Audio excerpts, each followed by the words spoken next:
Hi, I'm Arabella, a storyteller on YouTube. This story is inspired by real relationship confessions and has been fictionalized for storytelling purposes. Names, details, and events have been changed. If this story moves you, or if you see a part of yourself in it, please like the video and subscribe to support my channel. Now, let's begin. I heard my husband's key in the door before I could tell him to hide. His shoes were still by the couch, his glass was on the coffee table, and the room smelled like a man who was not supposed to be there. I had maybe 5 seconds to become a wife again, 5 seconds to invent a reason, move a coat, fix my face. But when my husband walked in, he didn't look surprised. And that was when I knew he hadn't come home early by accident. Before that day, I still called myself a wife who kept her family together. That sounds ridiculous now. But at the time, I believed it. I paid the bills on time. I knew which groceries my husband liked, which shirts he wore for meetings, which side of the bed he reached for when his back hurt. I cooked dinner most nights, even when neither of us had much to say. I washed the coffee mugs, folded the towels, and kept our home looking like a place where nothing was wrong. From the outside, we looked steady. Maybe that was why I let myself hide behind it. Our marriage was not the kind people worry about. We did not scream through walls. We did not throw plates. We did not sleep in separate rooms. We still sat on the same couch at night watching shows neither of us really cared about, passing the remote back and forth, like that counted as closeness. He would ask, "You, okay?" And I would say, "Just tired." I was always just tired. He was always just busy. Those two sentences became the wallpaper of our marriage. Nothing dramatic happened at first. That is the dangerous part. You think betrayal begins with passion, with some huge choice, with a door you know you should not open. But sometimes it begins with silence. It begins with dinner plates being cleared without eye contact.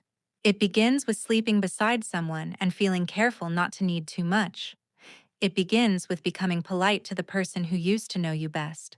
I told myself I was still loyal because I was still there. I told myself I was still a good wife because I still came home. But a person can stay in a house and still start leaving the marriage.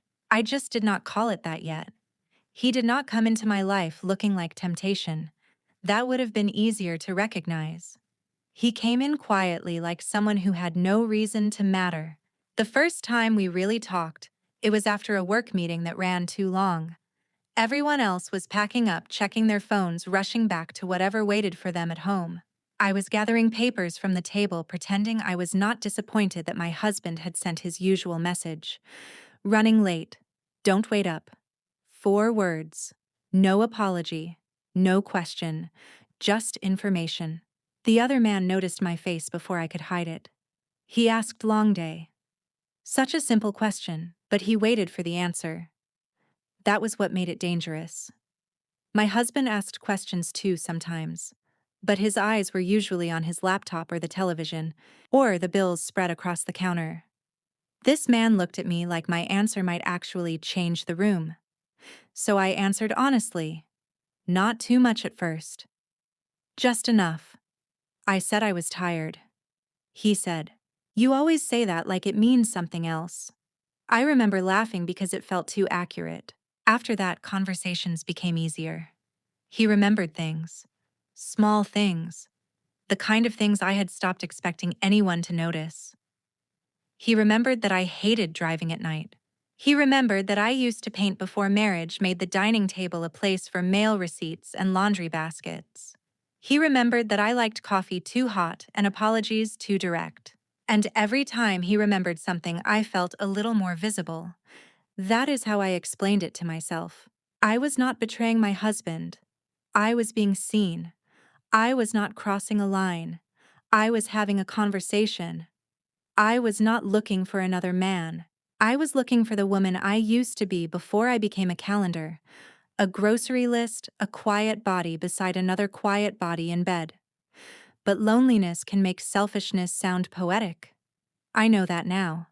Back then, I treated my loneliness like evidence, evidence that I had been neglected, Evidence that I deserved tenderness. Evidence that whatever happened next was not completely my fault. But my husband's silence did not force me to lie. His distance did not put my phone in my hand. And being unseen at home did not give me the right to become someone else in secret. I made that choice. I just gave it a softer name. The first lie I told was so small I convinced myself it did not count. I told my husband I was staying late to finish something at work. Technically, I had been at work. Technically. The meeting had run long. Technically, I was tired. That was how I made the lie feel less like a lie. But after the meeting ended, I did not go home. I stayed in the parking lot for 20 minutes, sitting in my car with my hands on the steering wheel, watching his name light up on my phone. Not my husband's name. His. He asked if I wanted coffee. I told myself coffee was harmless. I told myself married people were allowed to have friends. I told myself that if I had to hide it, it was only because my husband would misunderstand. That became my favorite excuse, avoiding a misunderstanding. I used it every time I stepped further away from the woman I pretended to be. When I deleted our messages, I said it was because they looked worse than they were. When I changed his name in my contacts, I said it was because my husband was sensitive lately. When I turned my phone face down at dinner, I said it was because I wanted to be present. But I was not being present. I was guarding evidence. The first time we met alone, nothing happened. Not really. We sat in a coffee shop near the office and he asked me questions my husband had stopped asking. I laughed too much. I touched my hair too often. I went home feeling guilty and alive, which is a terrible combination because guilt should have warned me, but feeling alive made me forgive myself too quickly. After that, the line kept moving. A text after midnight. A lunch I did not mention. A hand resting too long on the back of my chair. A compliment I replayed while standing beside my husband at the sink. Every time I crossed a line, I renamed it. It was not emotional cheating, it was connection. It was not secrecy. It was privacy. It was not betrayal. It was something I would stop before it became betrayal. Then one afternoon, my husband called and said he would be home late again. I heard myself say, "No problem." And before I could think too hard, I invited another man into our house. That was the moment the affair changed shape. Because until then, I had kept my secret outside. In parked cars, in coffee shops, in deleted messages. But when he stepped through my front door, the lie stepped in with him. He stood in my living room looking at the photos on the wall, the blanket my husband used on cold nights, the shoes by the door. And I still told myself I was in control. That was the most dangerous lie of all. I turned my husband's house into a place where I thought I could control my guilt. I say my husband's house now, even though my name was on the mortgage too, because that afternoon, I stopped treating it like ours. I treated it like a room I could borrow for a lie. I knew my husband's schedule. I knew when he usually left the office, how long traffic took, where he stopped for gas when the tank was low. I knew he almost never came home before 7, so I built my courage around that. The other man arrived just after 4. I remember checking the street before opening the door like I was in some kind of cheap movie. But the moment he stepped inside, nothing felt exciting. It felt wrong. Not wrong enough for me to stop, apparently. Just wrong enough for me to notice every object in the room. The photo from our anniversary trip. The blanket folded over the couch. My husband's reading glasses on the side table. The mug he had left in the sink that morning. All those ordinary things suddenly looked like witnesses. I almost told him to leave. Instead, I closed the door. For the next hour, I kept pretending I was calm. I checked my phone too many times. I listened for cars that were not there. I laughed too softly, then too loudly. I turned the television on not because we were watching anything, but because silence made the house feel like it was paying attention. He told me to relax. That made me resent him, because he could leave whenever he wanted. He did not know the sound of the floorboard near the hallway. He did not know my husband always set his keys in the same bowl. He did not know which parts of the house had memory. But I did. And still I thought I could erase him before my husband came home. I rinsed the second glass. I moved his coat from the chair. I sprayed the room once, then regretted it because it only made the air smell more suspicious. I checked the couch cushions. I straightened the picture frame.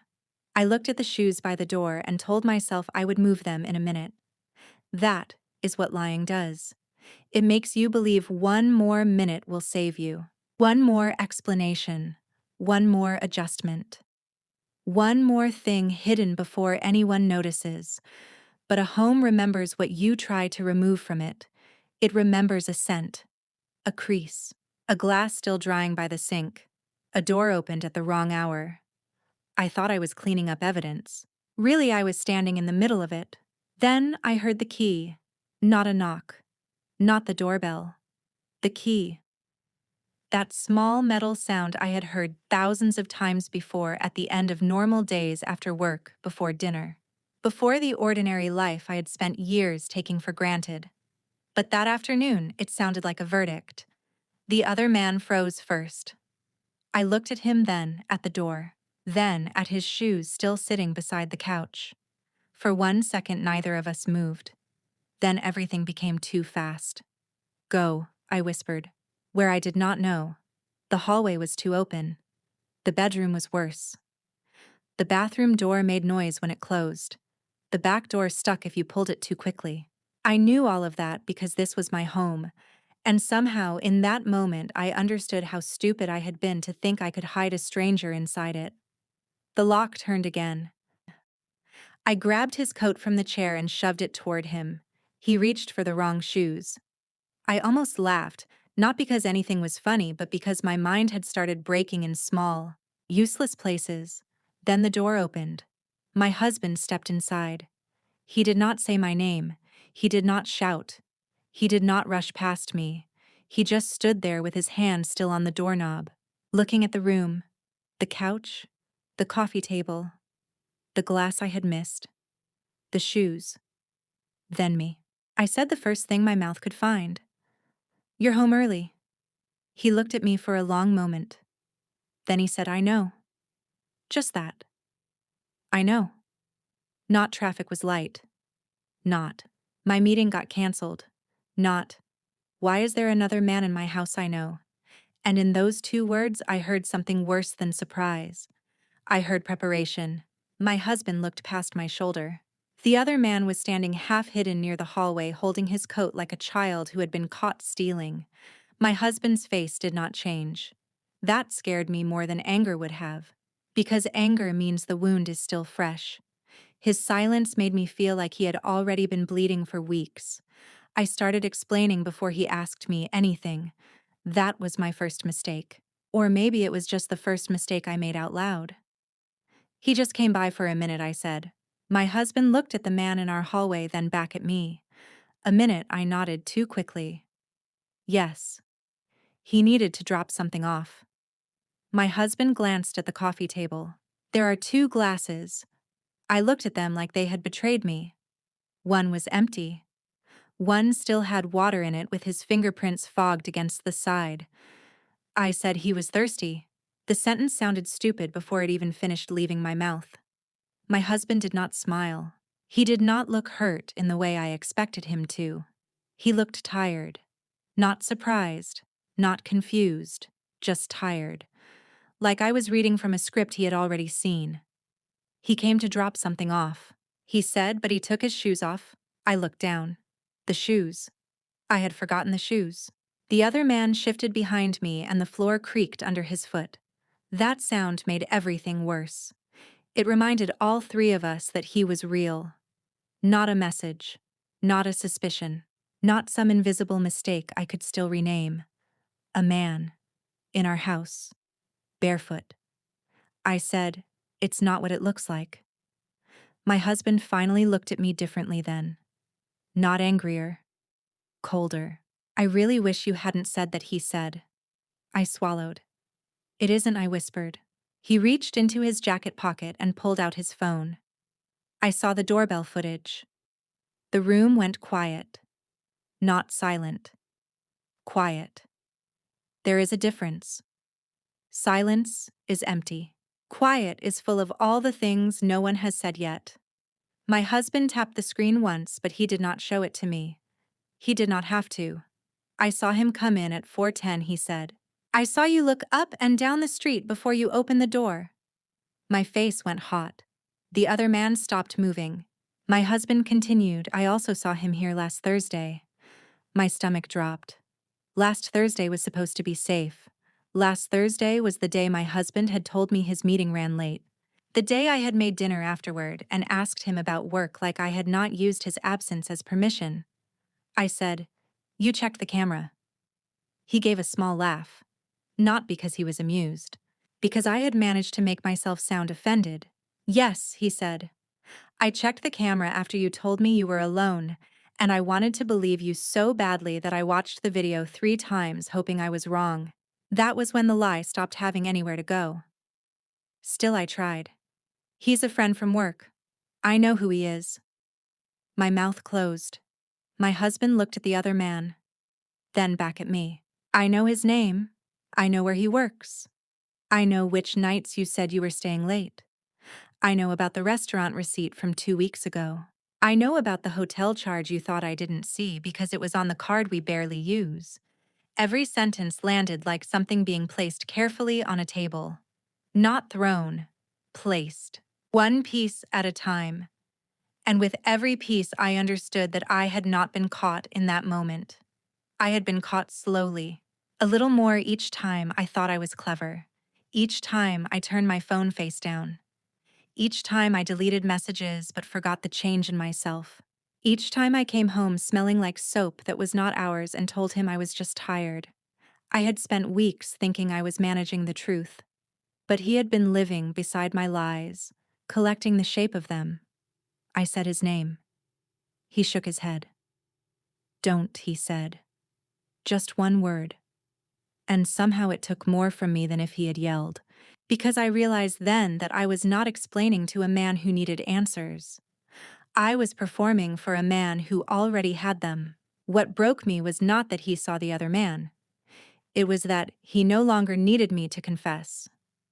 My husband looked at him first. Not with rage. Not with the kind of anger that makes someone step forward and do something they regret.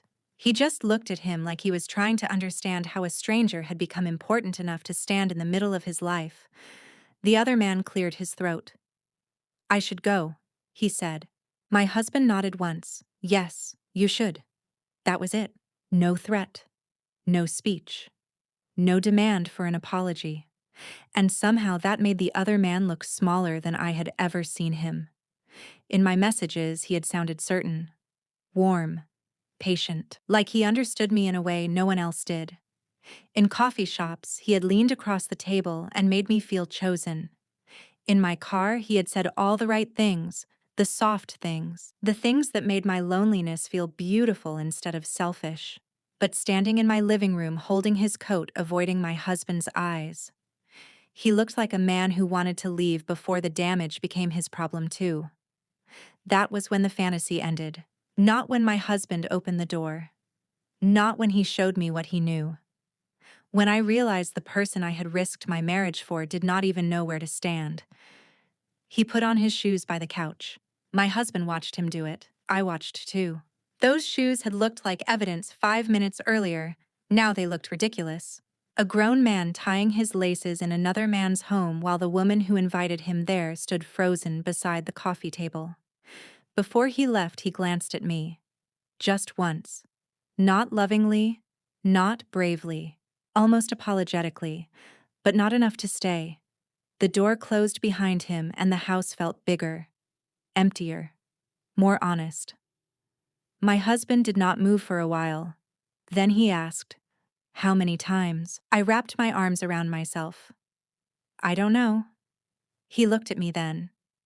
You don't know, or you don't want to say I had no answer. He nodded like that was the answer. Was it in our bed? I shook my head too quickly. No. His eyes went to the hallway that led to our bedroom, the room where I had slept beside him after coming home from other places, the room where he had reached for me some nights and I had pretended to be too tired. He asked, was he ever in that room? I wanted to say no. I wanted one clean place left, one room untouched, one small corner of our marriage I had not ruined. But I had already lied so much that even the truth sounded suspicious in my mouth. No, I said. He watched me for several seconds, and the worst part was I could not tell if he believed me, or if belief no longer mattered. Then he asked the question that made me feel sick. How many times did I come home and sit on that couch after him? I looked at the couch. Our couch. The place where we watched movies. Where he fell asleep with his hand on my knee. Where I folded laundry and complained about bills. Where our life had looked so ordinary that I thought it could survive anything I hid underneath it. I'm sorry, I said. He closed his eyes. Don't use that yet. I stopped breathing. He opened his eyes again. You don't get to say sorry while you're still choosing which parts of the truth I'm allowed to have. That sentence took whatever excuse I had left and stripped it bare. Because he was right. Even then, even standing in the ruins, I was still trying to manage the damage, still trying to decide what would hurt him less, or maybe what would make me look less cruel. I had thought confession was a gift I could give when I was ready. But he had already taken the truth back without me. And all I could do was stand there in the house I had poisoned, realizing I was no longer the narrator of what happened. I was only the person who had made it necessary to ask. Our marriage did not end with screaming. It ended with my husband holding out his hand and saying, "Your key." At first, I thought I misunderstood him. I looked at his palm like it was a language I had never learned. My key, I asked. He did not repeat himself. He just kept his hand there, steady open, waiting. The same hand that had reached for mine in grocery store parking lots. The same hand that had rubbed my back when I could not sleep. The same hand that used to unlock our front door when we came home from vacations tired and laughing, dragging suitcases behind us. Now it was asking me to give back the right to enter. That was when I understood what I had done to the word home. I walked to the small bowl by the door. The bowl where we kept keys, coins, receipts, and all the tiny things that made a life look normal. My key was under his spare car key. I picked it up slowly. For a second, I wanted to say something. I wanted to tell him that this was still my house too, that my name was on papers, that I had paid bills, painted walls, chosen curtains, planted flowers by the porch. But none of that felt like the truth anymore. A person can legally own half a house and still lose the right to call it home. I placed the key in his hand. He closed his fingers around it. No anger, no victory, just a line being drawn. Then he said, "You can pack a bag tonight. We'll talk about the rest through a lawyer." A lawyer. That word made the room colder. The man I had once promised forever to was no longer speaking like a husband. He was speaking like someone protecting himself from me. I wanted to argue. I wanted to explain again. I wanted to say that the affair did not mean I never loved him. But the words felt rotten before they reached my mouth. Because maybe that was true. Maybe I had loved him.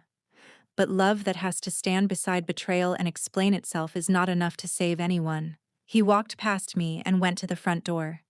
For one wild second, I thought he was leaving. Instead, he opened it and looked back at me. "Lock it when you go," he said. Then he paused. "No, don't." He took a breath. "I'll change it tomorrow." There it was. Not a slap. Not a curse. A password. A lock. A boundary. The first real consequence of my betrayal was not that he stopped loving me. It was that he had to make sure I could no longer walk into his life whenever I wanted. I packed that night in the bedroom we had shared for years. He did not come in. I opened drawers and found ordinary things that suddenly looked like evidence of a marriage I had not deserved. A sweater he bought me because I was always cold. The book he used as a coaster, even though I complained every time. An old birthday card where he had written, "Home is wherever you are." I sat on the edge of the bed with that card in my hands for a long time. Then I put it back. I did not take it with me. Some things stop belonging to you before anyone says so. When I carried my bag to the door, he was standing in the kitchen. The coffee table had been cleared. The second glass was gone. The room looked almost normal again. That made it worse, because I realized he had already started removing me from the scene. I said his name. He looked at me, but not like a husband, like a man waiting for a stranger to leave. And I finally understood. The house had not thrown me out. My choices had. I did not lose him the day the door opened. I lost him in all the small moments before it. I lost him the first time I turned my phone face down at dinner and told myself I was being respectful. I lost him the first time I deleted a message and called it privacy. I lost him the first time I came home from seeing another man and let my husband kiss my forehead like I was still only his. I used to think betrayal was one big choice. It isn't. It is 100 little permissions you give yourself while pretending none of them count. One text, one secret, one coffee, one lie about traffic, one smile you hide before walking through your own front door. By the time my husband put his key in the lock, the marriage had already been broken for longer than I wanted to admit. He was not walking into the beginning of the truth. He was walking into the final room of it. And the worst part is, I still tried to decorate that room with explanations. I tried to tell him I was lonely. I tried to tell him it got out of control. I tried to tell him I never meant to hurt him, but every explanation sounded smaller than what I had done. Because loneliness does not move another man's shoes beside your couch. Confusion does not rinse a second glass in your sink. A mistake does not learn your husband's schedule and invite someone in when he is gone. That is not a mistake. That is a choice repeated until it becomes a life. I do not know what he tells people now. Maybe he says I cheated. Maybe he says the marriage ended. Maybe he says nothing at all because sometimes silence is the last dignity a person has left. But I know what I did. I turned our home into a place where he had to search for evidence. I turned his trust into something he had to protect himself from. I turned myself into someone he had to change the locks against.